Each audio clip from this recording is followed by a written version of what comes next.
Quando você compra de alguém, você se preocupa se essa pessoa, se essa marca, se essa empresa, ela abraça a causa LGBTQI? O meu nome é Larissa Guerra e cada vez mais eu me vejo pensando em apoiar empreendedoras e apoiar empresas e iniciativas que também abraçam a causa LGBTQI. Meu nome é Marina Mels e para mim apostar na diversidade não é mais uma qualidade, é só uma obrigação mesmo. Meu nome é Yasmine Holanda e apesar de eu ter me assumido só aos 26 anos, eu fiz, da questão LGBTI quase um propósito da minha vida. Então, uso meu trabalho para comunicar e divulgar esses projetos maravilhosos feitos por pessoas LGBTIs. Hoje, no Donas da Porra Toda, então a gente vai falar sobre essa outra vertente do empreendedorismo, aquela que envolve as nossas colegas, amigas e mulheres da comunidade LGBTQI. Porque a gente precisa falar de diversidade sim, e principalmente apoiar e divulgar as iniciativas delas. Então sejam bem-vindas, bem-vindos a mais um Donas da Porra Toda. Donas da Porra Toda. Bom, antes da gente falar de negócios, é importante a gente dizer que, obviamente, nós não temos lugar de fala nessa discussão. Eu e a Larissa somos duas mulheres héteros, brancas, cisgênero, e a exemplo do que a gente fez nos outros episódios sobre racismo, sobre maternidade, a gente queria trazer alguém que, de fato, vive na pele o assunto para conversar com a gente. Yasmine, então eu gostaria primeiro de te agradecer por topar participar desse episódio com a gente. Eu queria que você se apresentasse e contasse sobre o seu processo de se descobrir e se assumir uma mulher lésbica. Oi, obrigada. Estou adorando participar e compartilhar um pouco da minha história.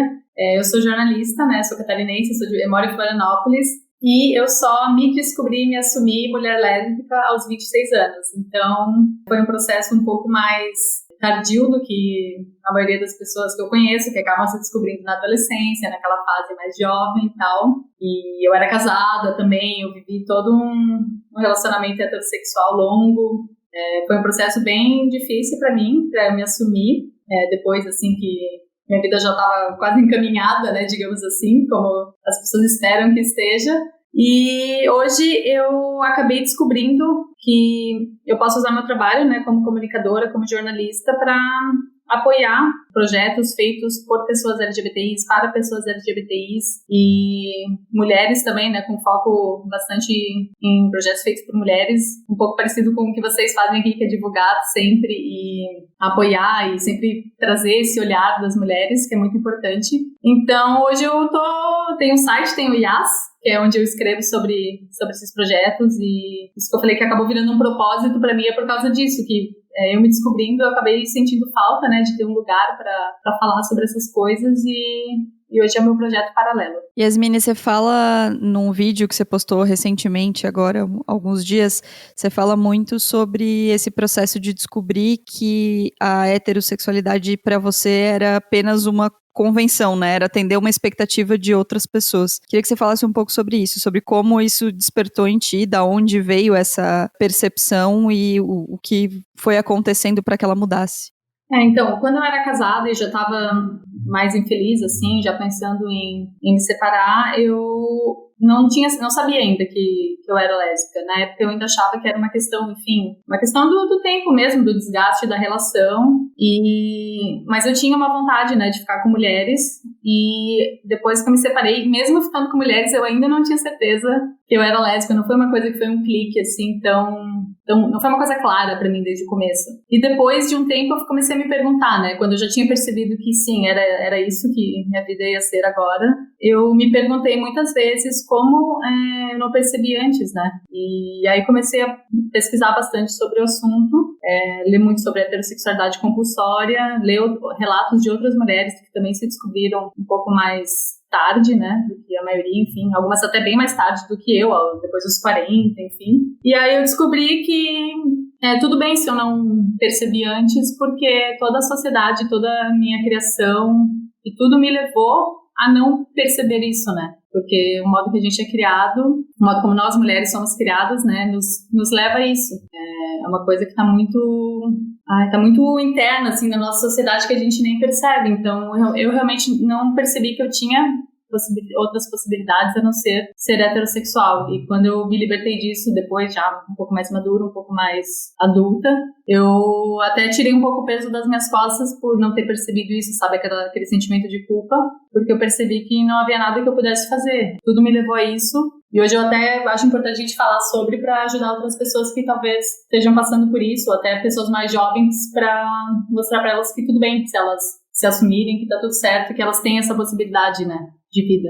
E nesse curto período aí, né, de 4, 5 anos, você já sofreu algum tipo de preconceito familiar? Eu sei que sim, mas preconceito também profissional, social, por conta dessa sua descoberta? Olha, eu até acho que eu venho de um lugar bem privilegiado, porque no meu trabalho, claro, foi assunto, né, de muita fofoca, porque na época eu justamente trabalhava no Diário Catarinense, foi bem na época que eu me separei, que eu comecei a ficar com mulheres, e eu sei que foi uma baita fofoca, mas no sentido de não levarem a sério também, sabe? Aquela coisa tipo, se separou, tá pegando geral, sabe? Uma coisa meio, se separou, tá bem doida aí pegando mulher. Eu sei que foi um pouco nessa vibe, apesar de não ter tido comentários diretamente pra mim. Foi uma coisa que eu sabia que acontecia, mas que não foi uma ofensa, nenhum comentário que falaram diretamente pra mim. Na família, foi, eu acho que meu maior desafio, assim, justamente por, enfim, eu já tava com essa vida toda encaminhada, toda indo por um caminho, e foi meio, talvez um pouco chocante, assim, pros meus pais, né, quando eu subverti tudo isso e mudei de rumo.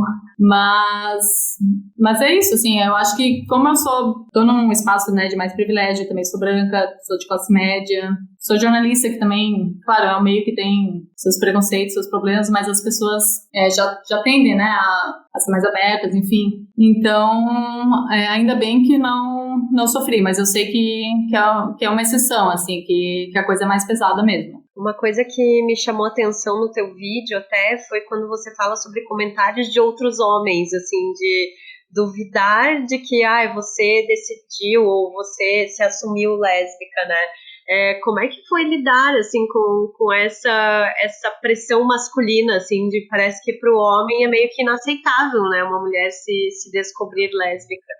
Isso é verdade. Isso é uma coisa que não foi nem isso que aconteceu só no começo, assim, que até hoje volta e meia acontece. Já aconteceu, tipo, de eu estar em festa com a minha namorada e ainda assim um cara que sabe que eu namoro ela chegar em mim querendo alguma coisa, assim. Então, realmente, essa falta de respeito dos homens e por achar, sei lá o que eles acham, né, que a gente tá ali pra eles, ou sei lá, porque tá numa festa se divertindo, eles têm esse direito. Isso acontece até hoje, assim, depois, eu tô há quase 4 anos com a Gabi, minha namorada, e isso ainda acontece.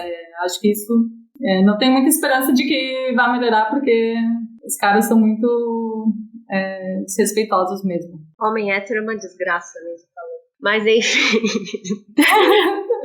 duas coisas que me chamaram muito a atenção na produção dessa pauta é ainda a escassez de informações, de dados sobre quem são essas pessoas LGBTQI no Brasil. Até eu vi um estudo feito por uma empresa holandesa aqui no Brasil que falava assim, não existe um censo LGBT no Brasil, assim. E quando a gente procura por dados, sabe, fui fazer aquelas pesquisas bem bobas, assim, dados LGBT no Google, os resultados mais imediatos falavam sobre violência, quantos homossexuais foram mortos, quantos travestis foram mortos, quantas lésbicas. Isso pra mim é muito, muito triste e é muito sintomático dessa realidade que as pessoas vivem no Brasil, né? E aí outra coisa que me chamou a atenção, e eu tava comentando com a Marina hoje, é que aí me pareceu um outro lado, de que essas pessoas só se tornam relevantes quando tem dinheiro e poder econômico em jogo. Aí é tema como, o lugar é gay friendly, é o pink money, o público LGBT gasta mais, ele se interessa mais por isso. E daí, né, tipo, cadê o olhar humano para isso, né? E aí dos poucos dados que a gente encontrou, né, uma das estimativas é que 10% da população brasileira é LGBTQI. O censo de 2010 apontou que 60 mil brasileiros disseram morar com o cônjuge do mesmo sexo. Foi a primeira vez que o censo incluiu essa informação sobre parceiros na pesquisa e esse número já foi de 60 mil lares, né? No entanto, a união estável entre pessoas do mesmo sexo, ela foi reconhecida só em 2011, o que é uma absoluta vergonha, pelo STF, e em 2013 uma resolução do CNJ garantiu o direito ao casamento. O IBGE divulga anualmente dados de registro civil e informou em dezembro de 2019 que 9.500 casais homoafetivos decidiram se unir formalmente em 2018, frente a 5.800 em 2017, um aumento de 61%. O Centro-Oeste foi a região que registrou o menor percentual de aumento nos casamentos dessa natureza e o Nordeste o maior. Só no ano passado, o STF aprovou usar a lei do racismo para punir a homotransfobia. Isso deixando claro que a regra vale enquanto o Congresso não criar e aprovar uma lei específica sobre o tema, né? A gente percebe que a maioria dos avanços feitos no Brasil para garantir direitos para a população LGBTQI, ela vem via judicial, né? Não vem via Congresso. E até maio desse ano, os homens gays não podiam doar sangue no Brasil. E, inclusive, esse processo de liberação foi todo um rolo que eu estava acompanhando, assim, que vários hemocentros estavam ainda se recusando a atender esses públicos, né, que é também absurdamente ridículo. Sim, e no Brasil, em média, 6 mulheres lésbicas são estupradas por dia, e a maioria dos casos ocorrem dentro de casa, no meio familiar. É uma prática que é conhecida como estupro corretivo, que é muito comum. Em relação ao mercado de trabalho, o levantamento Demitindo Preconceitos, da empresa de consultoria Santo Caos, mostrou que 38% das empresas afirmam que não contratariam pessoas LGBTQI e 61% dos funcionários LGBT no Brasil escolhem esconder dos colegas e gestores a própria sexualidade. A Associação Nacional dos Travestis e Transsexuais aponta que 90% dessa população está na prostituição. E aí, diante de todos esses números e esses dados tristes, Yasmin, eu pergunto para você como é que você acha que a gente pode estimular e abraçar essa causa mesmo sendo mulher hétero, branca, cisgênero? Bom, falando um pouco, né, da nossa atuação, que é na comunicação, eu acho que tem um papel muito, muito importante para mostrar quem são essas pessoas, o que elas fazem, divulgar o trabalho delas, contratá-las, né, quando for possível, se for possível, indicar se não for possível para outra pessoa, enfim. Eu acho que a gente tem um papel muito, muito importante para normalizar isso, né, para criar essas referências nas outras pessoas, mostrar os profissionais que são LGBTIs e o que eles fazem e que eles são tão competentes quanto. E porque essa questão do mercado de trabalho, além desses dados que vocês trouxeram, saiu uma pesquisa no mês passado, uma pesquisa do coletivo Vote LGBT com o pessoal da Box 1824, e era focada um pouco nas dificuldades encontradas por essa população durante a pandemia, né? E um dos maiores impactos na população LGBTI foi em relação à falta de dinheiro e falta de trabalho, porque já é uma população que é excluída do mercado de trabalho, né, principalmente aí as transexuais, as travestis, e principalmente agora nesse momento de desemprego, está sendo bem difícil para essa população, que já não tinha acesso ao trabalho formal. E agora, mais ainda, né? A perda de renda foi imediata e está impactando muitas pessoas. Então, uma coisa que eu tenho tentado fazer é divulgar os trabalhos dessas pessoas, falar, indicar. É isso que, às vezes, coisas que são pequenas, né? Mas hoje em dia nas redes sociais, às vezes tu compartilhar, indicar para um amigo, pode ter um impacto, pode ajudar a pessoa a fechar negócio. Porque muitas dessas pessoas estão recorrendo ao empreendedorismo por necessidade, né? Nesse período, e então esse apoio que a gente pode dar pode parecer pequeno, mas já é super importante. Outra coisa que eu queria te perguntar, e acho que a Larissa também pode responder, a gente falou no começo do episódio sobre como a gente busca e está buscando se informar sobre as marcas que apoiam a diversidade e tudo mais. O que, Yasmine, você como lésbica e como consumidora, e Larissa como consumidora, o que a gente pode fazer para estimular essas marcas a trabalharem com a diversidade? De que forma a gente pode levar para elas essa essa demanda ou de que forma a gente pode pesquisar, escolher, pensar que a gente está consumindo de marcas que realmente respeitam a diversidade ou que apoiam movimentos de diversidade, sabe? Porque às vezes eu me sinto um pouco perdida de como a gente vai chegar a esse lugar de saber se a marca realmente apoia, saber se numa fábrica de uma camiseta que a gente vai comprar tem um banheiro específico para as mulheres trans, ou se elas podem usar o banheiro feminino sem problema, sabe? Como é que a gente vai chegar nesse lugar de informação, assim? Eu acho que é uma questão difícil mesmo, porque as marcas se vendem muito, né? E tu saber mesmo se aquilo é real é complicado. Eu acho que só exigindo mesmo, fazendo alguma campanha assim para ir além, né, do arco-íris no mês do orgulho LGBTI, para eles mostrarem quem são as pessoas LGBTIs que trabalham na empresa, contar suas histórias, promover ações de fato. E o consumidor tem que exigir isso, e quem não mostra isso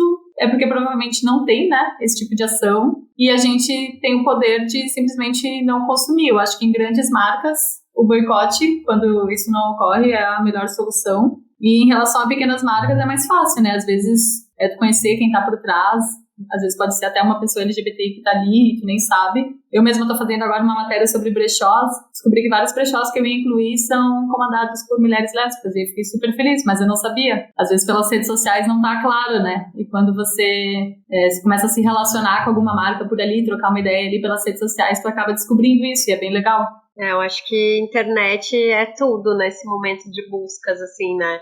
A gente já comentou várias vezes, assim, a gente já vinha num movimento muito forte, né, Marina, de comprar cada vez mais de mulheres e de pequenas empreendedoras, e aí agora durante a pandemia eu bem radicalizei isso, assim, tô comprando muito mais de mulheres. E aí também tenho me preocupado em olhar, sabe, para esses negócios e procurar indicação, fazer bem esse trabalho de fuçar mesmo, de procurar redes, de procurar... Eu lembro que o Victor Oliveira, esses tempos atrás, fez uma edição do VJobs que era só de negócios de pessoas LGBT. Eu só fui seguindo as páginas, né, para ir acompanhando e também para conseguir, porque eu acho que dinheiro nesse caso é poder, né, cara? A gente meio que subverte o capitalismo, assim, quando a gente financia esses pequenas iniciativas, esses pequenos projetos, assim. Então, para mim tem sido cada vez mais importante. E até para dar visibilidade mesmo, sabe? Tem uma amiga minha, que é uma amiga de infância, assim, que é lésbica, e agora ela tá começando o negócio dela, e eu quero que ela venha pra cá fazer o que ela faz, porque eu disse, amiga, eu vou te arrumar um monte de cliente, vem, porque a gente vai bombar isso. E eu acho super importante, sabe? A gente tem que ajudar mesmo, assim, e vestir a camisa, divulgar, sabe? É pouca coisa, né? Mas só esse boca a boca já é tão importante que, no fim das contas, é tão mais legal, né? Você ver acontecendo. Sim, ainda mais a gente que, por trabalhar com comunicação, acaba influenciando bastante as pessoas, né? As pessoas confiam, né? Tem credibilidade o que a gente fala, então uma indicação vale muito. E acho que a gente sim, né, Yasmine, claro, mas também para quem tá ouvindo e não trabalha com comunicação e tem lá 500 seguidores no Instagram, divulga da mesma forma, sabe? Claro. Porque eu acho que às vezes a gente também puxa pra gente essa responsabilidade, e acho que as pessoas também estão convidadas a fazer a parte delas, né?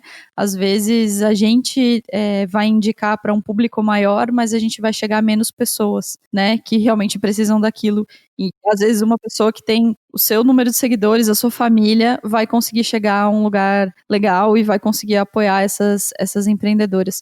Uma coisa que você falou também, Yasmine, que acho que tem tudo a ver com nossa primeira convidada, porque a gente vai ter convidadas também, é em relação à dificuldade das mulheres trans de terem trabalhos formais. A gente precisa dar visibilidade para essas mulheres. Então, hoje, a gente trouxe o case da Fernanda Custódio, que é uma mulher trans, ela mora em São Paulo, e há 2 anos ela criou a loja colaborativa Translúdica, que tem o objetivo de vender produtos criados por outras pessoas trans. Ela faz uma cadeia linda e que impacta muita gente. Então, conta aí, Fernanda. A Translúdica, ela surge da necessidade da inclusão dos corpos trans no mercado de trabalho e no meio empreendedor, sabendo que 90% das pessoas trans ainda não têm um trabalho formal, né? A Translúdica, ela surge a partir do momento que eu, Fernanda, a fundadora, aos 26 anos ainda não tive um emprego registrado, um emprego formal. Então, junto do meu sócio, nós decidimos fundar uma marca onde fosse o comércio colaborativo, onde pessoas trans trabalhassem, vendessem seus produtos e também pudessem contemplar as pessoas trans com os produtos que elas tanto necessitam, né? Nós começamos em junho de 2018 com bazares, né? Fomos prospectando clientes e colaboradores e em dezembro de 2018 abrimos a primeira loja física da Translúdica e hoje atualmente estamos atuando com e-commerce atendendo todo o Brasil. Durante essa pandemia, né, a Translúdica precisou se reinventar, afinal o e-commerce representava apenas 30% do nosso lucro e agora o e-commerce representa 100% de todo esse ganho, né? Então nós focamos com marketing digital para poder divulgar mais nossa marca e soluções criativas como rifas, promoções, cupons de desconto, campanhas de artistas e patrocinamos algumas lives de música, como o Festival Marcha Entra na Sala, o Festival Burlesco, para apoiar os artistas trans durante essa pandemia também. O nosso sonho é expandir a nossa loja física para um espaço para além do comércio varejista e sim um espaço artístico também. A gente quer um espaço onde que a gente possa ter apresentações artísticas, uma sala onde podemos fazer, uma sala de coworking, né, onde nós podemos nos reunir para buscar soluções, né, para representatividade, sabendo que nós participamos de um movimento chamado Monarte, Movimento Nacional de Artistas Trans também. Expandir a nossa loja, né, aprimorar o nosso e-commerce e mudar esse cenário da economia trans também, aí diminuindo pelo menos para 70% das pessoas trans empregadas, né, fazendo parcerias, porque o colaborativo ele vai para além da loja apenas com o nosso trabalho ali. O nosso colaborativo é uma rede de outras marcas, empresas, instituições LGBTs para contratar pessoas trans. Ah, que legal, não conhecia, mas super importante, até porque às vezes as pessoas ficam nessa, né, justamente de, como eu ajudo, eu não sei, não conheço ninguém, então, ali uma loja que tu vai, tu sabe que seja lá o que você comprar vai ajudar uma mulher trans, assim, é incrível, às vezes, até pra quem não sabe por onde começar, como ajudar, achei genial. É muito legal. O que me chama muita atenção no depoimento dela, que o depoimento dela é a clarificação do número. Quando a gente fala que as mulheres trans não conseguem um emprego formal, ela já tinha quase 30 anos e não tinha ainda conseguido, por causa do preconceito. Não era por falta de competência, né? Ela tá com uma loja online, tá ajudando outras mulheres, não era por falta de habilidade ou por falta de ter o que entregar para o mundo. Era só uma falta de oportunidade causada pelo preconceito mesmo. Então, o que me deixa muito feliz na história dela é que não só ela conseguiu vencer e jogar na cara desse mundo escroto e preconceituoso que ela tem capacidade de fazer, mas que ela também transformou isso num jeito de ajudar outras mulheres, sabe? Acho que uma coisa que é uma coisa que é emocionante de ver, independentemente do que ela venda, independentemente da gente conhecer as histórias das empreendedoras por trás dos produtos, mas de qualquer forma já dá muita vontade de estar do lado dela e de comprar e de consumir dessa forma consciente, sabe? Inclusive já tô aqui no site, já abri uma peça aqui que eu já quero. Sim, é muito legal, e eu até conversando com ela estava me contando que eles estão fazendo uma rifa com vários produtos feitos também por outras pessoas trans. Tem camiseta, tem tapetinho pra porta, é bem legal, assim. Ela tá vendendo os últimos números e custa só R$10 e você pode comprar pelo PicPay. Então já fica aí a dica pra você seguir o @translúdica e acompanhar, porque acho que é muito o que realmente me tocou, assim, nessa proposta, é que não é assim, eu quero sair eu quero ter uma alternativa de vida, de ter uma renda, de construir uma carreira, mas eu quero levar outras pessoas comigo, né? Isso eu achei incrível, assim, é um esforço coletivo, né? Você percebe realmente essa preocupação. Não, maravilhosa, porque ainda criou uma loja colaborativa, que é uma coisa que tá super em alta e já uniu tudo, assim, tem tudo para ser um sucesso. E aí, em outra vertente, a gente quer trazer para vocês a história da Rose Ber, que é de Florianópolis. E aí eu tenho certeza que a Yasmine deve conhecer. Ela trabalha mais de 11 anos em bares e abriu, junto com a namorada e sócia, a Ana Oisfer, o Madalena Bar. Fazia já bastante tempo que eu trabalhava na noite, já são 11 anos que eu trabalho na noite e E depois de um tempo trabalhando em alguns bares aqui da cidade, do centro aqui de Florianópolis, e trabalhei um ano lá em São Paulo, que eu morei um tempinho lá, um ano e pouco eu morei lá. Depois de trabalhar um tempo nesses lugares, sempre começou a vir a ideia de ter um espaço meu, né? De conseguir fazer um espaço da forma que eu quisesse, colocando coisas que eu acreditava, que eu acredito, enfim. Essa ideia começou a amadurecer, assim, dentro de mim, e comecei a pensar mais seriamente a respeito. Isso foi em 2017. 2017. 2018 a gente abriu uma data. Aí eu conversei muito a respeito dessa ideia que estava bastante latente com a minha sócia, né, hoje sócia Anosfer, que também é minha namorada. Conversei muito com ela a respeito, e depois de tantas conversas, ela começou a demonstrar o interesse de entrar comigo, né, de entrar comigo nessa ideia de ter um bar também.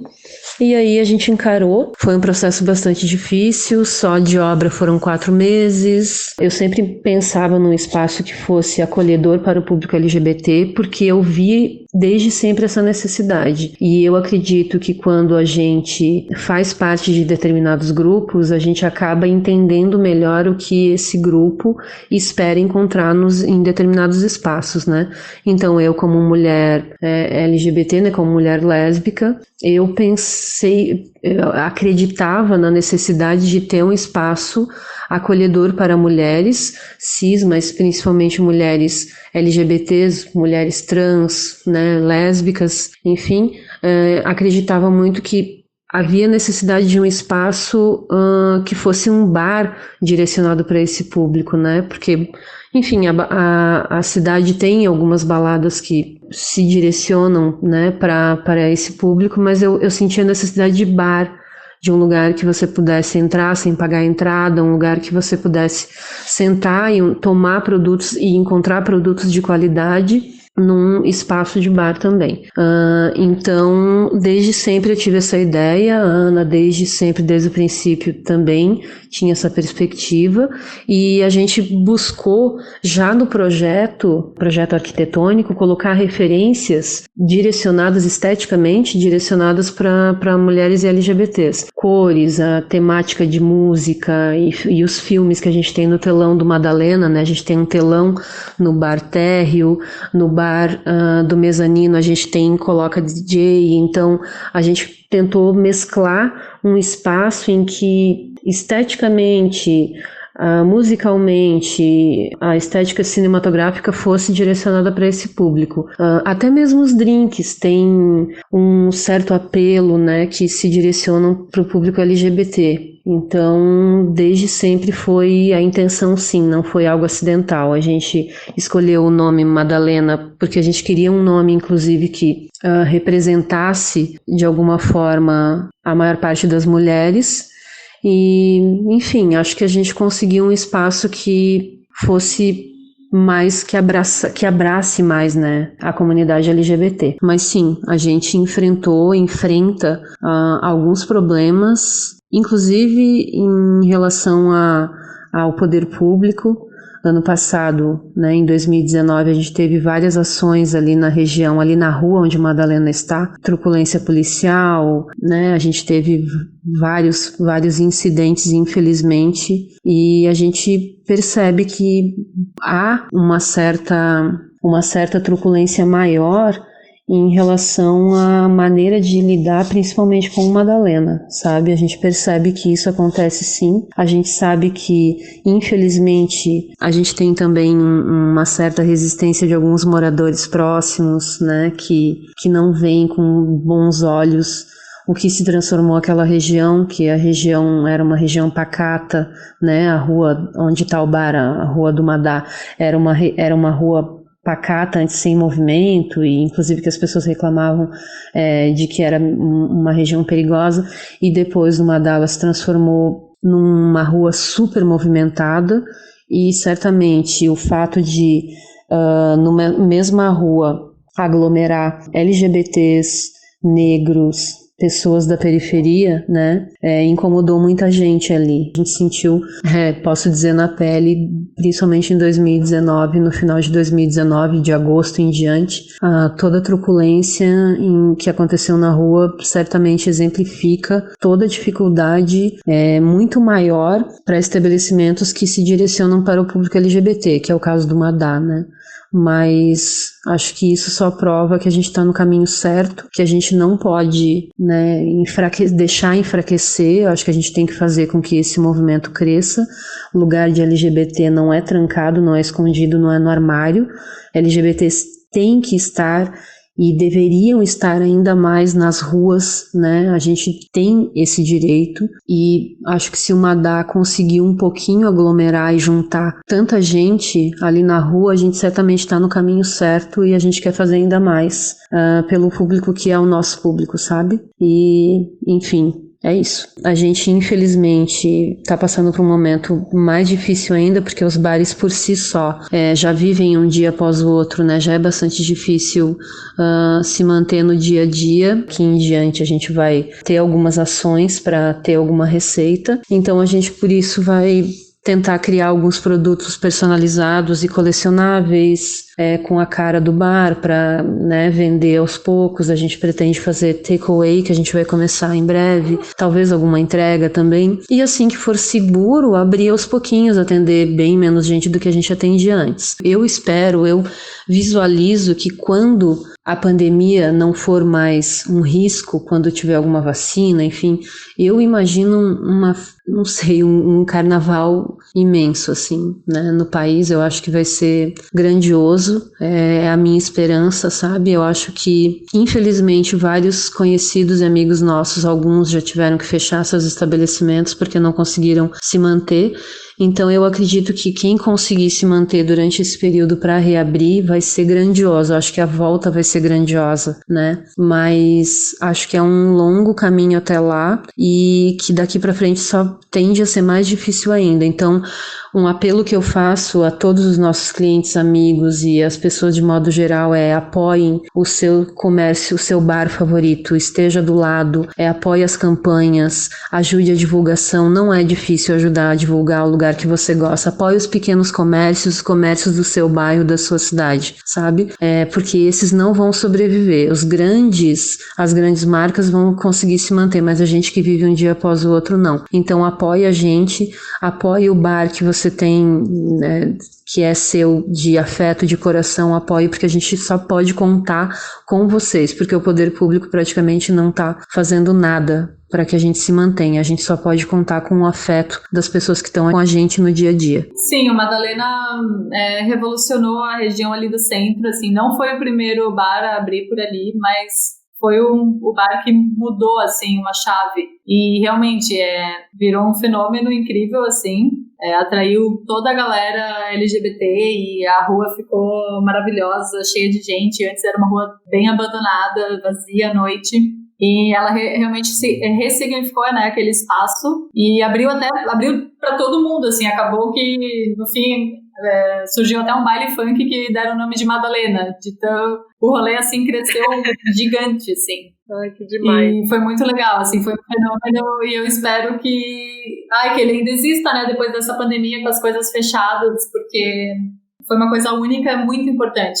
E tô torcendo para que elas consigam segurar as pontas também nesse momento, para que quando tudo isso acabar a gente volte a se encontrar ali, porque realmente é um lugar incrível. Uma coisa que eu gosto muito do depoimento dela é que o Madalena é um lugar de autoafirmação real, né? Eu acho isso tão legal, porque não é só um lugar onde as pessoas podem frequentar. Não, é um lugar em que os drinks, a decoração, a forma de atender, o jeito de ser, reforça o orgulho de ser LGBT. O tempo todo, em todas as partes da experiência, assim. Então, isso eu acho muito legal, que não é apenas um bar com 2 sócias mulheres. Poderia ser e já seria incrível, mas é mais do que isso. É um lugar de autoafirmação, de orgulho. É o lugar que veste a bandeira colorida 365 dias por ano, né? Eu acho isso muito legal.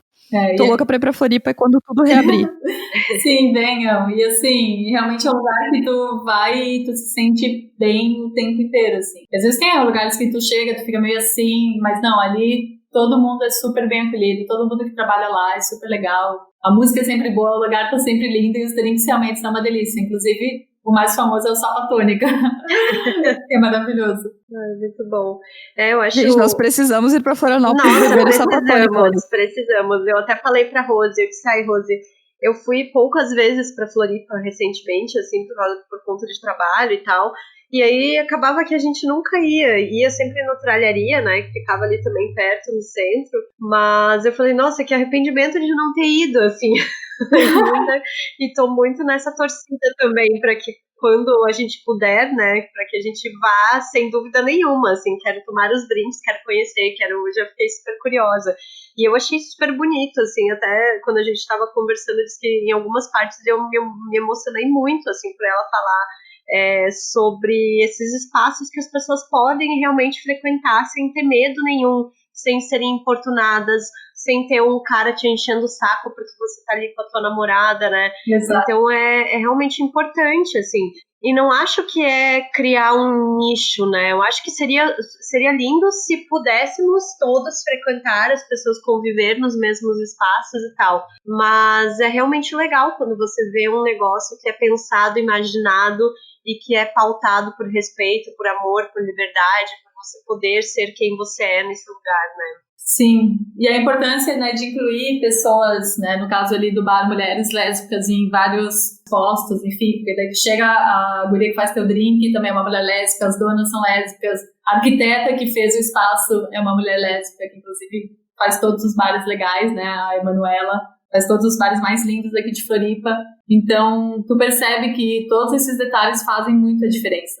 E acho que é muito legal que a gente também, que vive num espaço de privilégio, frequente esses lugares, né? Acho que é outra coisa que a gente pode fazer, frequente quando der, claro, quando a situação do coronavírus se amenizar e tudo mais. Mas eu acho que é tão importante que não sejam lugares que sejam mantidos apenas pelas comunidades LGBT, mas que nós também consigamos frequentar, estejamos lá, estejamos apoiando, estejamos deixando o nosso dinheiro para esses lugares, né? Que não seja um lugar onde a gente não possa contribuir também. A gente pode, sabe? E eu me senti muito convidada a ir ao Madalena. Sim, e acho total. que todo mundo ficou com essa mesma sensação, né? Exatamente.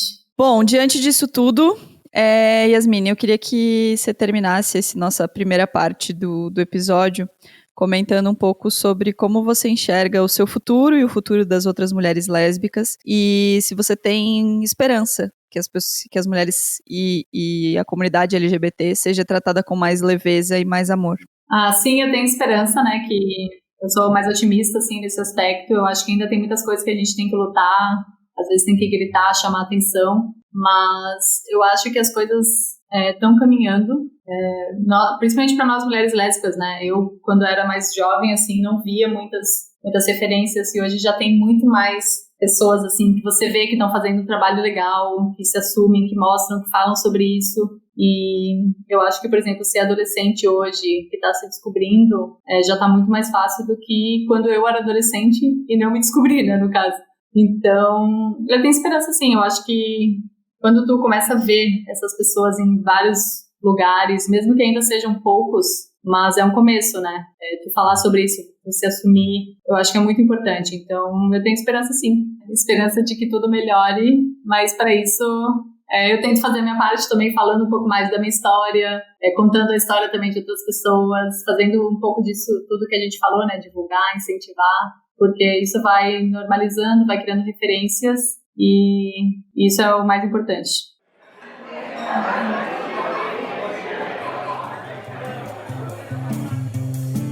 Chegamos então à nossa mesa de bar, que a Marina sugeriu em off para que seja uma mesa fictícia do Madalena, né? Porque já estamos super querendo ir pro bar quando for possível, né? Com todas as orientações seguidas, porque somos essas pessoas. Mas vou começar dando dicas, tá? Eu tenho algumas dicas práticas, assim. Uma, eu vou indicar o episódio do Expresso Ilustrada, que é o podcast de cultura da Folha de São Paulo. E o último episódio deles foi sobre construção de personagens LGBT em games e em séries, porque agora saiu um game do PlayStation, acho que é o The Last of Us, que as personagens principais são duas mulheres lésbicas, o que causou um rebuliço imenso, né, entre a macharada conservadora, assim. Lamento muito por eles, mas é uma realidade, né, eles que lutem. E também falando sobre a presença de LGBT em séries, né? Falando sobre como a Netflix ajudou muito nesse movimento, nesse crescimento de personagens. E eu mesma tenho até percebido, assim, que praticamente tudo que eu assisti em séries recentes tinham personagens LGBT. E eu acho isso incrível, eu acho muito importante mesmo, assim. É uma visibilidade que, como a Yasmine falou, a gente não tinha na nossa adolescência, né? E aí, por fim, eu vou indicar para que, se você é uma pessoa LGBTQI, para que você procure o Agência Camaleão, ou a Transempregos, ou a Micro Rainbow Brasil. A Micro Rainbow Brasil é uma entidade que oferece cursos de empreendedorismo online agora, né, por conta da pandemia, para pessoas LGBT. Então é super legal, é um trabalho muito sério, assim, se eu não me engano já tem 7 ou 8 turmas formadas de pessoas que super se desenvolveram a partir dessa mentoria, por assim dizer. E a Agência Camaleão e a Transempregos são agências que ajudam, então, na colocação de pessoas LGBT no mercado de trabalho. Então, se você é uma pessoa LGBTQI que está ouvindo esse podcast, saiba que você tem alternativas, né, e que tem gente muito preocupada em ajudar na inserção dessas pessoas no mercado de trabalho. Arrasou. Vou dar 3 dicas, vai. Vou aumentar uma aqui. Uma é seguir nas redes sociais, uma da Helena Bar, a Translúdica, o perfil da Yasmine, que é Yasmine Holanda, né? Yasmine Isso. Com Y. Eu sou extremamente apaixonada pela estética da Yasmine, eu e Larissa já comentamos sobre isso. Eu amo o feed dela eu queria morar no feed dela. Tão incrível que ele é. Então sigam a Yasmine lá nas redes sociais dela, e também o site dela, que é o ias, com 3 S, YA3S.com.br, em que ela traz matérias sobre gastronomia, sobre entretenimento em Floripa, e algumas matérias relacionadas ao universo LGBTQ. Uma outra dica é um livro que eu terminei de ler ontem, que é um livro bem antiguinho, que chama Fim. É um livro da Fernanda Torres, é o primeiro livro da Fernanda Torres, e conta sobre amigos, a história de amigos, de uma narrativa bem diferente, mas amigos que morrem, e um vai falando sobre a morte do outro e o velório do outro e o que se levou da vida do outro. É bem triste, porém muito legal, eu gostei muito, e também tem uma breve relação com o tema, então é muito, muito, muito legal, eu gostei muito. Yasmine, tem dicas pra gente? Sim, na verdade eu nem estava preparada para dar dicas, porque eu vacilei e esqueci de ver isso, mas eu tenho uma dica, sim, de um livro que eu li recentemente e que entra um pouco, assim, no projeto que eu tenho de ler mais mulheres e, consequentemente, mais mulheres lésbicas. E essa, especificamente, é um livro da Nicole Dennis Ben, que é uma jamaicana, que além de mulher lésbica, ela também é negra, o que também é um objetivo meu, né, de trazer um pouquinho mais de diversidade para as minhas leituras e outros pontos de vista. E o livro se chama Bem-vindos ao Paraíso. É um livro que é bem, bem pesado, mas bem necessário. Se passa na Jamaica, uma personagem que passou por uma série de abusos desde a infância e até depois de adulta. Ela continua vendendo o seu corpo, mas ela tem um amor que é proibido por outra mulher. E é bem interessante como o livro mostra, assim, um pouco na cultura jamaicana, esse tabu, e com todas essas questões envolvidas de racismo, de vulnerabilidade social, que é uma realidade bem diferente da minha, e eu gostei bastante desse livro, achei ele bem importante. Bem-vindos ao Paraíso, se chama. Então, vamos terminando esse episódio. Yasmine, muito obrigada pela sua participação, obrigada por ter aceitado o nosso convite, obrigada por compartilhar a sua história nas redes sociais e por inspirar certamente tantas outras pessoas. Obrigada a vocês, adorei participar e acho bem importante sempre falar sobre isso, e podem me chamar mais vezes. Com certeza te chamaremos. Lá nas nossas redes sociais, no @donasdapetoda, a gente vai postar também as redes sociais da Yasmine, então vocês podem seguir ela também por lá. Esse programa, mais uma vez, contou com a edição trabalhosa de Bruno Stolfi, e a gente se vê na semana que vem. Até lá, um beijo. Um beijo, gente. Tchau, valeu.